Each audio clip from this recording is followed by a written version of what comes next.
નડંગચોંડ ગામે ધારાસભ્ય ફંડના બસ સ્ટોપની પથારી ફેરવતો કોન્ટ્રાક્ટર. ગામના આગેવાનો અને પત્રકારે સૂચના આપી મટીરીયલ બદલવાની, તેમ છતાં કામગીરી ચાલુ રાખી. ગ્રાઉન્ડ રિપોર્ટથી વિનોદ પવારે જણાવ્યું હતું કે કોન્ટ્રાક્ટરે નડંગચોંડ ઘોડવડ માણુંગા ગામે ધારાસભ્ય ફંડના બસ સ્ટોપની કામગીરી કરવામાં આવી રહી છે, પરંતુ ગુણવત્તા વગરની કામગીરી કરાતા ગામના આગેવાનોએ સૂચના આપી હતી કે ઘણા વર્ષો પહેલા બસ સ્ટોપની કામગીરી કરવામાં આવી હતી, જે બસ સ્ટોપ ખંડર હાલતમાં બનીને સંપૂર્ણ નષ્ટ થઈ ગયું હતું. ત્યારે રાહદારીઓની સમસ્યાને ધ્યાને રાખીને ધારાસભ્ય શ્રી વિજયભાઈ પટેલના ધારાસભ્ય ફંડમાંથી 4 બસ સ્ટોપની કામગીરી કોન્ટ્રાક્ટરને સોંપાતા ખૂબ જ બોગસ મટીરીયલ વાપરીને કામગીરી પૂર્ણ કરવા માટે ઉતાવળ કરી રહ્યા છે.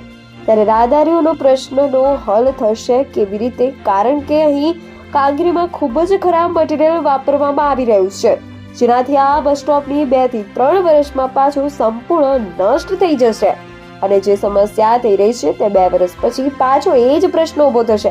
જેથી કરીને આજે જો ગુણવત્તા સુધારવામાં આવે તો કમસે કમ 5 વર્ષ તો બસ સ્ટોપ જોવા લાયક તો રહેશે.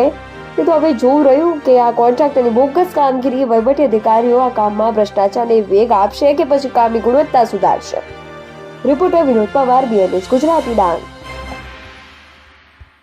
નિડર, નિષ્પક્ષ તેમજ પ્રજાપ્રિય ન્યૂઝ નેટવર્ક એટલે કે BN news Gujarati. BN news ગુજરાતીના ફેસબુક પેજને સર્ચ કરી લાઇક તેમજ ફોલો કરો. સાથે જ ઇન્સ્ટાગ્રામ પેજને પણ ફોલો કરો તેમજ યુટ્યુબ ચેનલને પણ સબસ્ક્રાઇબ કરો.